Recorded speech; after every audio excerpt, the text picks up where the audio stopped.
एक बार की बात है। एक राजा था। उसका नाम था राजा वीरेंद्र। उसका राज्य बहुत समृद्ध था। चारों ओर हरियाली, खुशहाल प्रजा और मजबूत सेना।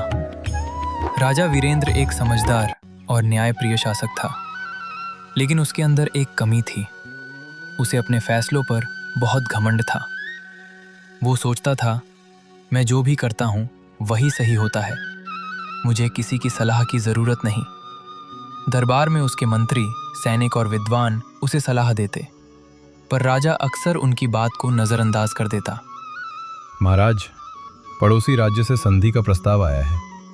मुझे किसी की सलाह की जरूरत नहीं, मैं खुद फैसला कर सकता हूं। एक दिन राजा शिकार पर निकला।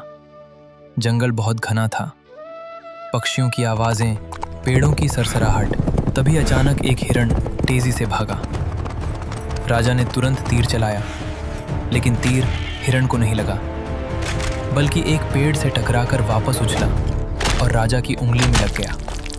आह, ये क्या हो गया? मंत्री ने तुरंत पट्टी बांधी और कहा, महाराज, जो होता है अच्छे के लिए होता है। राजा को यह बात बिल्कुल पसंद नहीं आई। तुम्हारी हिम्मत कैसे हुई ऐसा कहने की? मेरी उंगली कट गई और तुम इसे अच्छा कह रहे हो? इसे तुरंत जेल में डाल दो।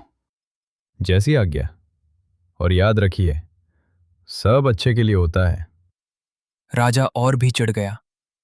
उसे लगा मंत्री उसका मजाक उड़ा रहा है। अगले दिन राजा फिर से शिकार पर निकला। इस बार वो अकेला था, बिना मंत्री के। जंगल में वो बहुत अंदर चला गया, इतना कि उसे रास्ता भी समझ नहीं आया। तभी अचानक कुछ आदिवासी लोग उसे पकड़ लेते हैं।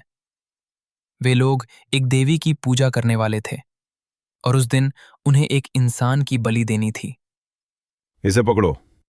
मुझे छोड़ दो, मैं तुम्हारा राजा हूं। उन्होंने राजा को बांध दिया और बलि की तैयारी शुरू कर दी। जैसे ही वे उसे बलि चढ़ाने वाले थे, एक बुजुर्ग आदिवासी ने राजा के हाथ को देखा। उसने कहा, रुको, इसकी उंगली कटी हुई है, ये अपूर्ण है, इसे बलि नहीं दे सकते। जिस चोट को वो बदकिस्मती समझ रहा था, वही उसकी जान बचा गई।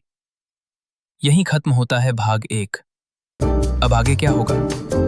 क्या राजा को अपनी गलती का एहसास होगा? जानने के लिए सब्सक्राइब करें